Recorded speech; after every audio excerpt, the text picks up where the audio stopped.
Assalamualaikum warahmatullahi wabarakatuh. Di sini kami dari kelompok 10 Praktikum Komunikasi dan Konseling yang beranggotakan 5 orang yaitu Alfiatul Mawadah, Velia Kurniasari, Jauhardian Hidayat, Nanda Garindralia, dan Ikrimah Nur Alawiyah. Di video ini akan dijelaskan tentang cara penggunaan disinfektan di rumah dan ruang publik. Yang pertama, kita harus mengetahui apa itu penyakit COVID-19.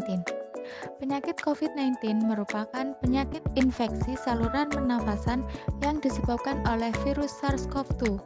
Virus ini umumnya ditularkan dari percikan atau droplet melalui mata, hidung, dan mulut. Virus ini dapat bertahan hidup di permukaan benda hingga berhari-hari. Virus COVID-19 mempunyai selubung lemak yang rapuh sehingga lebih rentan terhadap disinfektan dibandingkan virus-virus tanpa selubung.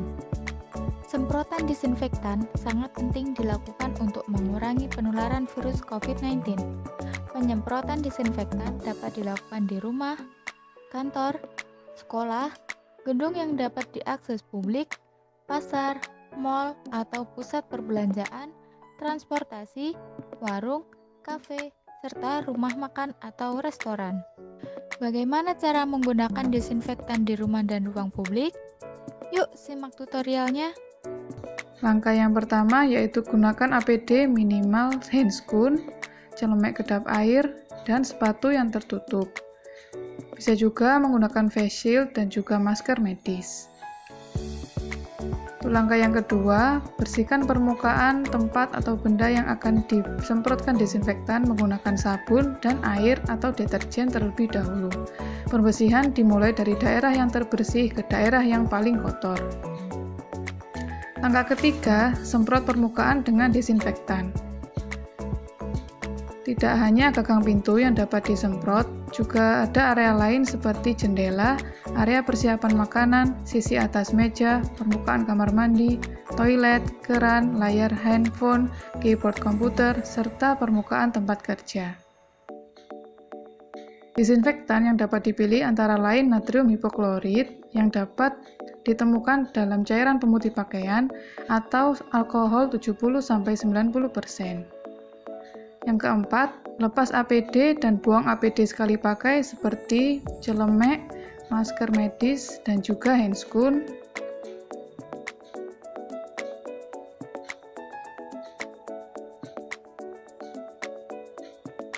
Dan langkah yang terakhir yaitu cuci tangan menggunakan sabun setiap setelah menggunakan disinfektan.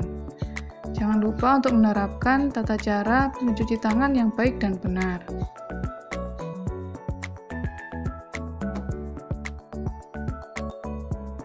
Selanjutnya yaitu hal-hal yang perlu diperhatikan saat menggunakan disinfektan. Yang pertama, APD sekali pakai harus digunting terlebih dahulu. Limbah botol atau kemasan disinfektan juga harus dirusak terlebih dahulu sebelum membuangnya dan dimasukkan ke wadah tersendiri. Apabila sudah terkumpul banyak, maka dibungkus tertutup dan diberi label sampah medis.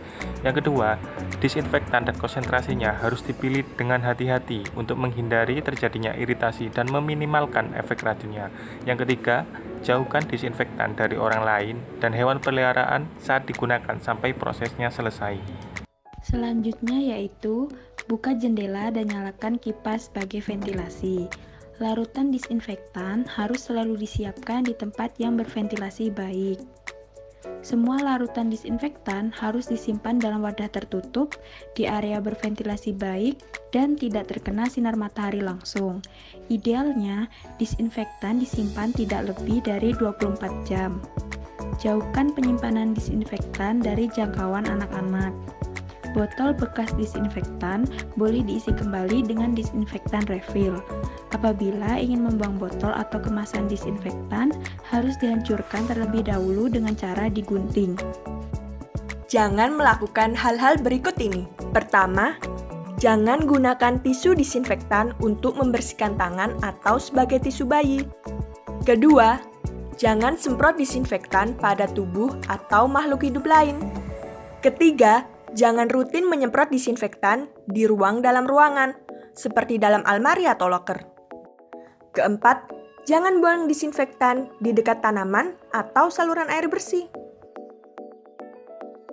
Demikian video dari kami tentang cara penggunaan disinfektan. Semoga bermanfaat. Jangan lupa, tetap patuhi protokol kesehatan ya.